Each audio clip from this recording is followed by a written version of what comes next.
Hello, welcome to Think About It. I'm Sylvia Henderson, your host, and I invite you to tune in, take what you see and hear, and, well, think about it. Today, I am excited to share with you someone who's going to cover a topic that I need help with myself. And my guest today is Tina McDermott, and she is an inspirational chef, a speaker, professional speaker, and a weight loss coach. So we kind of need all of that after coming out of 13 months of quarantines. So Tina, welcome to Think About It. Hello, Sylvia. Thank you so much for having me on today. Thank you. Thank you. And I think my viewers are already going to see that A, this is different, and B, from my normal setup, and B, there is not going to be a lack of energy on this program. So why a chef and why in the kitchen? Well, so most of you, as my viewers and listeners, are busy professionals. Between going back to work, between juggling family and business that you've been doing for the last year and a half almost, and will continue to do as the workplace has changed, we're all busy professionals, business owners, whatever. And taking time in the kitchen may, if it's not your hobby or if you don't enjoy it, may be a little bit of a challenge. It is for me. And so I admit that when I think about doing the right thing in the kitchen, I go, okay, I just don't have time for that. And so Tina is going to disavow me of that stinking thinking and help us deal with being busy professionals in the kitchen. So enough of my intro. Tina, first, like I always ask, what's your origin story to that lead you to do this for your business? Wow, Sylvia, again, thank you for having me on the show today. And my origin story, oh my gosh, I can think back to when I was a little kid. My mom worked for a living, so did my dad. And I had two older siblings. They didn't know how to cook, they didn't care about how to cook. My mom tried to prepare foods, but I was a hungry girl. I was like, feed me. So I'd call my mom and say, how do I make this? How do I make that? I'm hungry. And she would teach me. Of course, when we were home, we always made pasta together.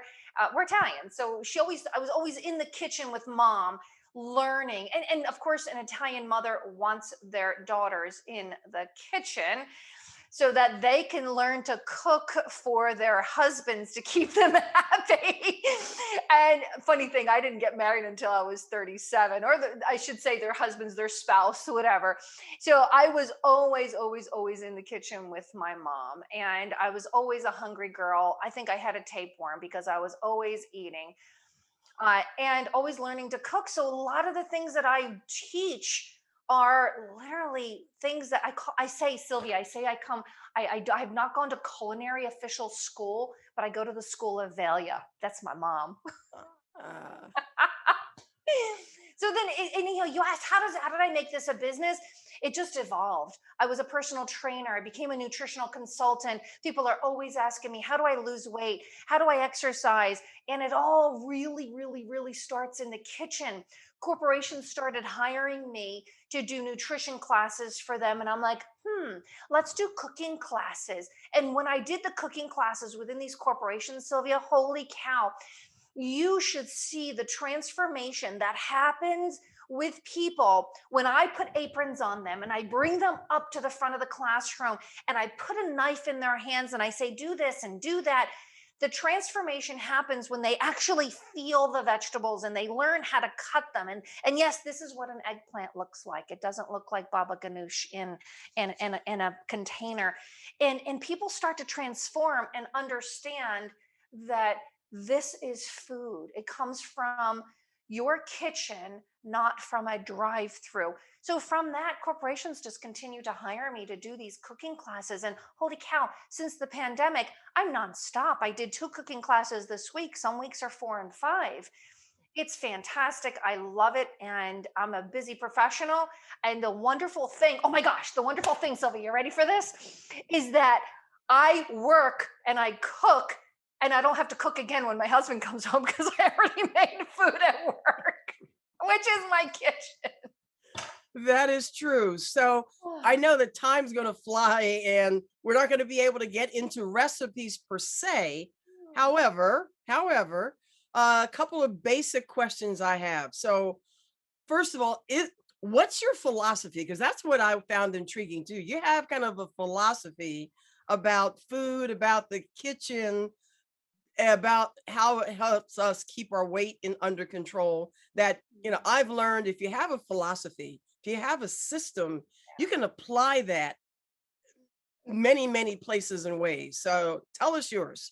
Okay, here's my philosophy on food, on eating. And Sylvia, this encompasses everybody, whether you're a vegan, vegetarian, pescatarian, meatitarian, omnivore, herbivore, whatever you're, whatever you like, it's okay. Think about this. Eat foods as close to the way that Mother Nature provided them for us. Hello. And the more that food is processed, the worse it is for us. I'm not done, so answer this question first. What's better, a banana right out of the peel or a dehydrated banana in powder form in a protein shake? Hmm. Well, that's one of those duh answers. I presume the natural banana until it gets all brown and yucky. Yes. Yes, yes. The more that man has processed our foods, the worse it is for us. Process your foods in your own kitchen. So let me go on with my philosophy, right? Eat foods the way that Mother Nature provided them for us, or as close to. And eat foods that walk, fly, grow, or swim. I don't know why I stuttered on that.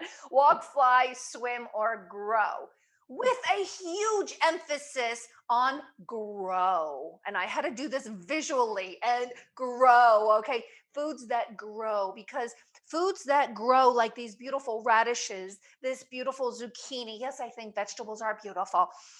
They are full of vitamins, minerals, digestive enzymes, fiber. This is life, not foods that are in a package. They're depleted of all of these.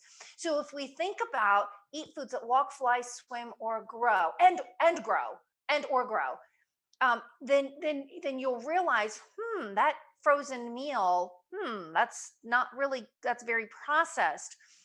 5 ingredients or less if it's in a package. And eat the rainbow. Eat multiple colors of fruits and vegetables. They don't all have to be green, okay? Although green is nice. They could be red. They have different properties, different types of antioxidants in them, the different colors. So I just noticed I have a ton of green out here today, a little yellow. And where's green and red? Green and red today. But eat the rainbow, because each color of fruits and vegetables have different properties for you.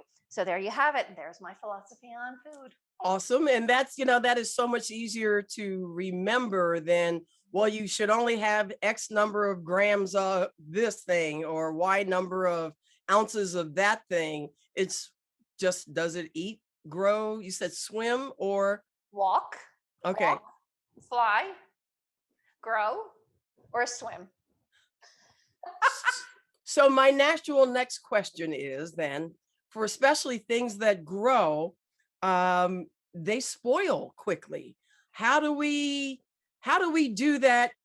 Cook on Sunday and then have things available for the rest of the week for the busy professional.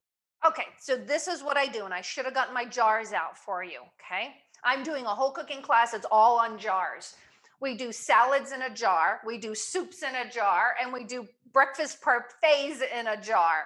So you line up all your jars, you get out all your ingredients, and for salad in a jar, you put the dressing at the bottom. You put your harder vegetables that can marinate in the dressing, and then you put your beans or your beef or your chicken or whatever chopped up on top of the dressing. And then you put, maybe if you like cheese, put a little cheese, and then you put your lettuce. The lettuce never touches the dressing until you grab it and you turn it around and you dump it in a bowl, or you can eat right out of the jar. So that is one way that I do it. You can even do soups in a jar. You can make a big thing of soup in your, I love the Instant Pot, Sylvia. Tell me you have an Instant Pot. Okay. Love my pressure cooker.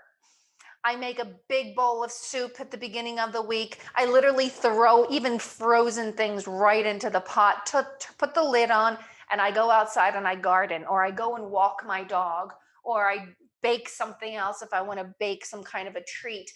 And I come back and it's done. When it's done, then I take my containers and I put them in single portion sizes. And there we have lunches, we have dinners for the whole week. It's not as difficult as people think. We just have to be intentional with our lives and find recipes that A, we like, B, are healthy. Actually, I should put A, are healthy, B, we like, and C, are easy to make, so that you can find this joy in the kitchen. Because once you find joy here, you'll find joy in your body. You'll find joy in your body, and you'll find joy in your life. So as the chef and weight loss coach, that is assuming in my mind that you're combining both what's going into our bodies as well as how we use our bodies in order to maintain fitness. Talk a little bit about how you merge the two without making it all complicated and I've got to go to the gym 5 days a week. I love that you asked this question, Sylvia. I have been a personal trainer for 20 years, nutrition consultant, 20 years, all of it. Anyhow, personal training is number one for me. And people think, oh, I got to exercise. But you don't have to go and exercise. Guess what? Go and play. What do you love to do that is movement oriented? Do you love to throw the ball with your kids? Do you love to jump on your trampoline? Do you love to go for a walk with your kids, your dogs, your husband, your wife? Do you love to walk? Go out and walk. There's a woman every single morning when I walk my dogs, because that's number one for me. I get up, I put the leashes on, and we go for a walk. Eileen, she walks every morning 3 miles through the neighborhood. It's ritual. And make it a ritual that you are constantly moving your mass on a daily basis. So in between meetings, I'll run up and down steps. In between meetings, I'll run around the outside of the house. Sometimes if I have a little bit more time, I'll run around the block. Or, I'll stretch while I'm brushing my teeth. I know that sounds crazy, but I'm already doing something. Why not combine a habit with a habit? What about this? I'm emptying the dishwasher. Squat down each time you pick something up, one at a time. Don't get lazy. Squat down, pick up the next thing, put it in there. You can get exercise in wherever you are. Wherever you are, just think constant movement throughout your life, throughout the day, because that's what matters. It's not, okay, let's go to the gym and let's push weights. No, you don't have to do that. Do what's fun. Do you like to jump rope? What do you love to do? Dance. Oh my gosh. Dance. That is moving your body. Dance like nobody is watching, and I don't care if the world is watching. I will dance in front of the world, whatever. Move your body, because our bodies are meant for movement. I always say in the kitchen, you need a little bit of muscle. Okay, a little bit of muscle. Sometimes it's really hard to get the banana off, and you need a little muscle, right? So anyhow, I hope that was perfect, because we need to stop for a quick break. When we come back, I'm going to ask you about some of the basic tools and basic, foods to keep in the kitchen, and maybe go through another couple of easy to do recipes for us busy folks. Sure. So with that, we'll be right back.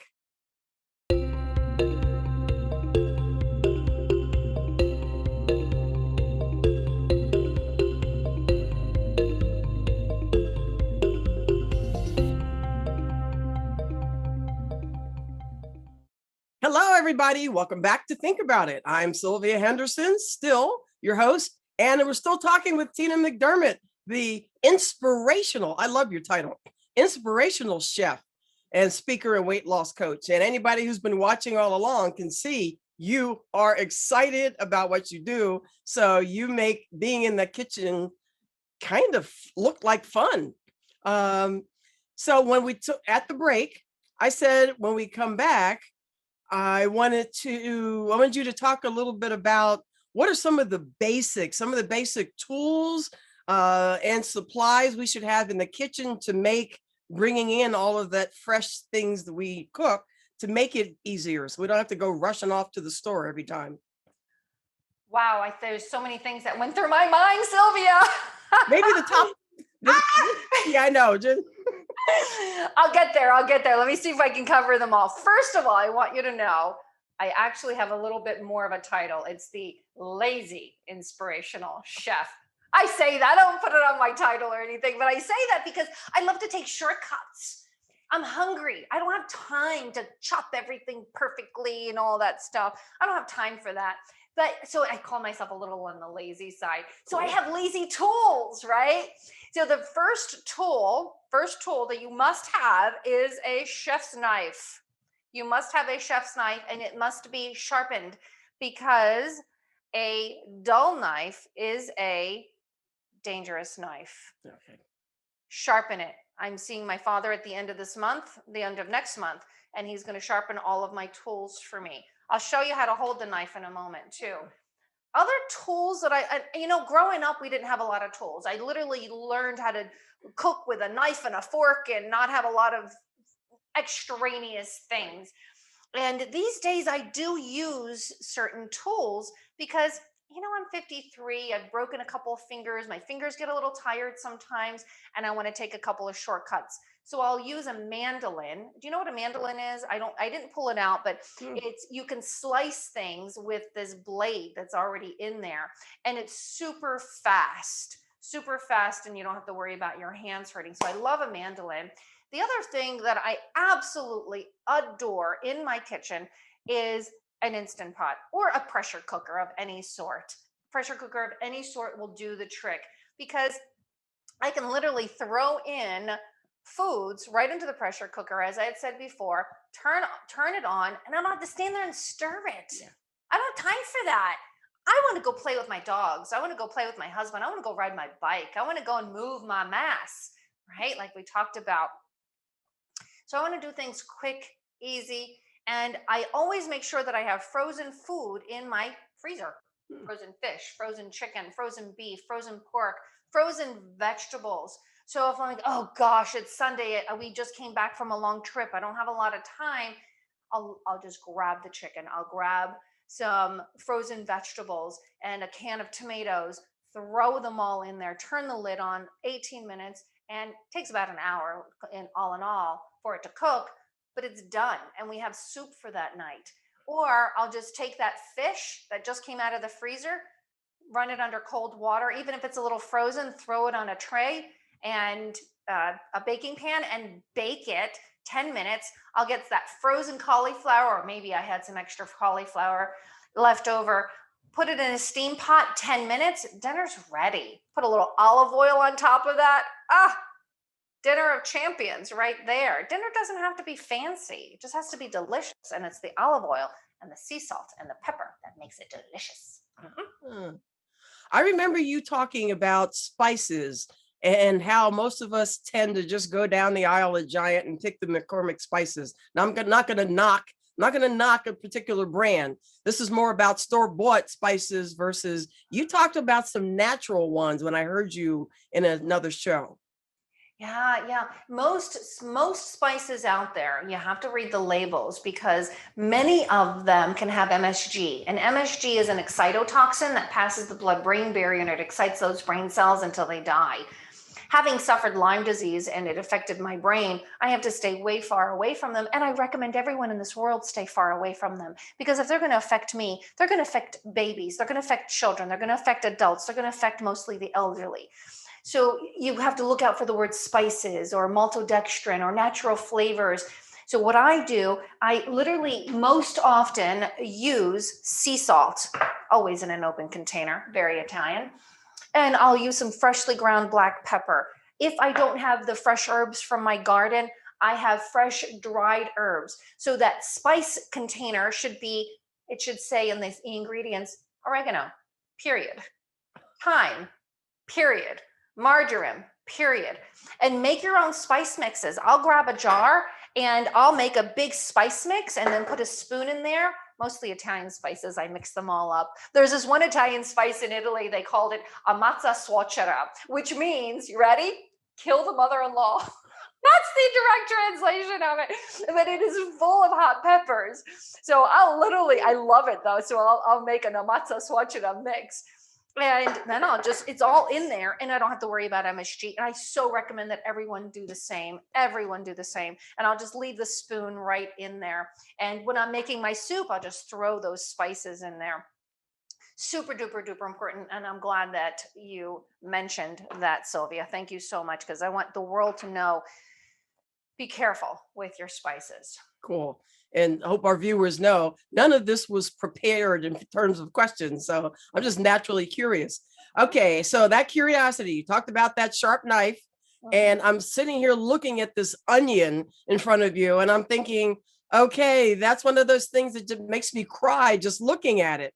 So, technique, I asked you some basic tools. How about some basic techniques like chopping that doggone onion right there? I am so thrilled to teach you how to chop an onion without crying, because most people don't like to cook because they're going to cry and they're going to get their hands dirty. You'll be fine. Life is messy. Go wash them afterwards. So let me show you. You'll see this is the part that goes into the ground. This one has a little bit more hair on it. So if you look at that, if you think hair, that's the part that the hair's on the top. That's the part you want to cut out. This is the normal part that would come out of the ground this way, right? The chives and such, or the scallions. This is the part you want to cut out. Now, look, Sylvia, I am not guaranteeing you're not going to cry, but I'm going to show you how to do this that you potentially don't cry. I have contacts, and I think that they have protected me most of my life. So get your fingers out of the way, because we love our fingers, and we're going to get them out of the way. You're going to take your paring knife and you're going to dig in at a diagonal on the top part, the hair, and you're going to remove that bulb, because they say it's this bulb that makes you cry. I'm not guaranteeing you anything. I'm not. And then, would you like to know how to cut the rest of the onion up? Probably in a couple. Yeah. Yeah. All right. Just checking here. So you see what I did? I'm just grabbing the outside with my paring knife and getting rid of that. Now, some people like to make soups and stews with the outer part of the onion. You're more than welcome to. Just make sure it doesn't have any mold, because they tend to have a lot of mold. Round things can slip and slide, right? So we're going to make round things flat. You're going to get your fingers out of the way. You see how I gripped? We're going to let's hold the knife properly. Let's do knife skills. You ready? Can we do knife skills? Most people hold their knife like so, and I'm going to chop something and the knife is going to slip out. That's a no, don't do that. Other people hold the knife like so. It can still slip out. That's a no. We like our fingers. I like your fingers. Don't chop them off. So we're going to hold the handle with 3 fingers. We're going to put the index finger on one side, thumb on the other side. Hold it like so. Middle finger is butted up against the back of the blade. That's how you're going to hold your knife. You see, it's not going to slip. Yes. No more chopped fingers. Okay. Grip. Hold. Use the whole knife. Some people just chop straight down. You use your whole knife. Oh, muscles in the kitchen. Told you, muscles. Next, muscles in the kitchen. Next, you know how onions slip and slide. So now I'm going to put it flat so it's no longer rolling. And I'm not going to cut all the way through. I'm going to score it. Right? Now, see, it's not going to slip and slide on me. Oh, I wasn't crying. It probably splattered on my face. So now what I want you to do, again, don't chop straight down, and you see it's not slip and sliding. I want you to use your whole blade. Use your whole blade. You see how it's working the triceps? Gotta work the triceps, right? Now, this last piece is a little too skinny, so I'm just gonna put it on its side and then chop it like so. Here you go. Awesome. Your chopped up onion, and it wasn't a lot of effort. And you always wear an apron because you can do that. I am royally impressed. So let's talk about, as I'm watching the clock, let's talk about your recipes. How do people learn so much more about you? How do they learn about your cooking show? And know that people might be watching this a year from now. So don't say next week I'm going to have a show. Just tell us how we can reach you evergreen. Got it. I love that. Thank you. Thank you, Sylvia. Well, for corporations who want to hire me for cooking shows, it's tinamcdermott.com/speaking.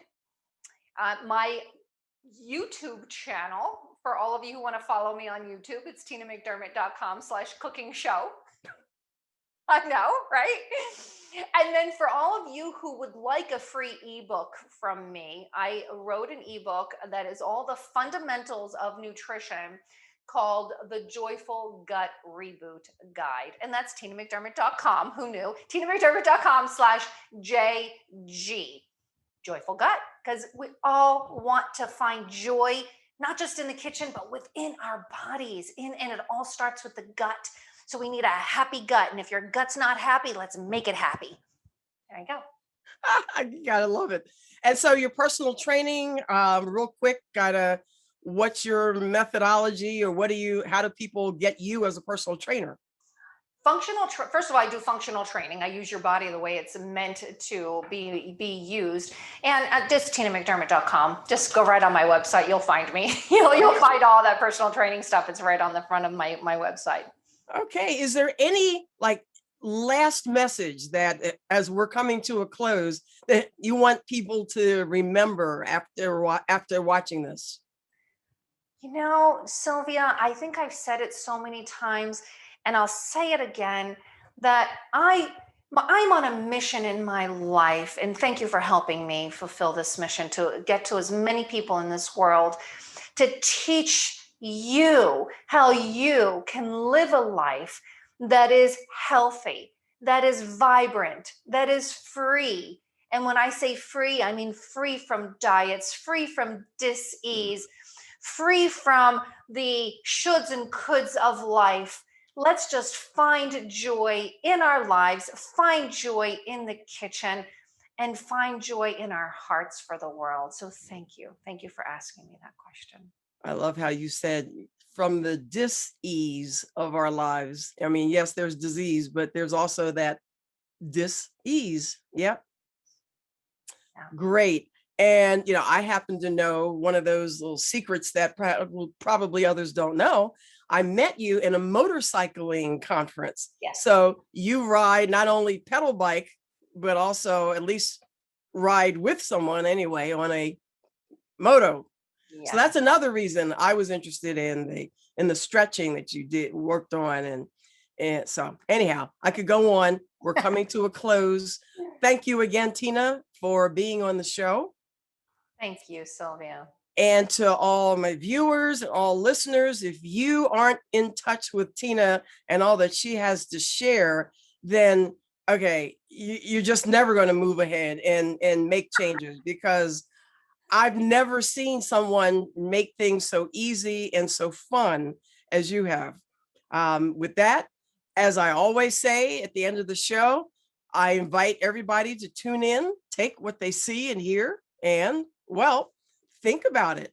And until the next show, make a great day.